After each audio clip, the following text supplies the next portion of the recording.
G'day, Zarbrooks here. I've got a minute or two to talk to you about Cabernet if you're interested. Some people aren't. There's a reason for that. Cabernet Sauvignon is a long couple of words and sometimes it looks a little bit difficult to say on a first date in a restaurant.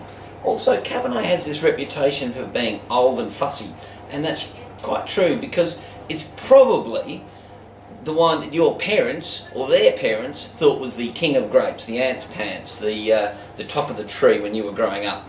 Cabernet has this aura and era of sophistication. The English spent all this time in France. They basically took the home of Cabernet, which is Bordeaux, gave it an English name, Claret, and then sort of adopted it as their own. So the stuffy, conservative world of wine sort of worships at the foot of Cabernet-based wines from Bordeaux. Now, there's always been a bit of reaction to that, but in Australia, being Australians, we did the best thing for Cabernet. We democratised it. We planted it absolutely bloody everywhere, from the tip of Western Australia to the top of Queensland. Having done that, it certainly worked out to a lot of areas' benefit. There are some places in Australia, for example, Margaret River, Coonawarra, Langhorne Creek, etc., even parts of Victoria that are making outrageously good Cabernet. And don't forget, some of the old traditional regions like Clare and the Barossa still make pretty good Cabernet as well. So what do we look for in Cabernet? Well, first thing I look for is colour, and we've just opened up a beautiful Sisters Run Barossa Cabernet and a Zonte's Footstep Langhorne Creek Cabernet. And if you could see this in full colour in real life, they're so dense in colour, they look amazing. Pick them up, they should smell, they do, they should smell like cassis and a little bit of blackcurrant.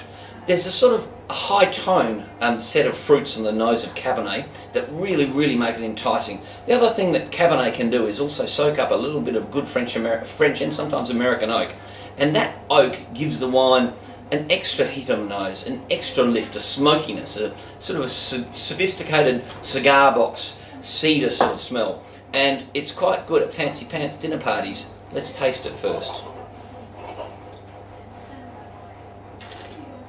Oh, gone down, haven't used a spittoon once today.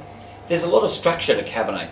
It's got a fair bit of tannin. Tannin is that thing, when you have tea, puckering in the mouth, which by itself can often be a bit confronting. So just having a glass of Cabernet, before dinner is really not the done thing. Cabernet needs food. As soon as you've got food on the table, especially winter dishes, rich heavy dishes with meat and sauces, Cabernet comes into its own, because that acidity and tannin on the palate, especially lovely medium-bodied Cabernets, really starts to sing with food.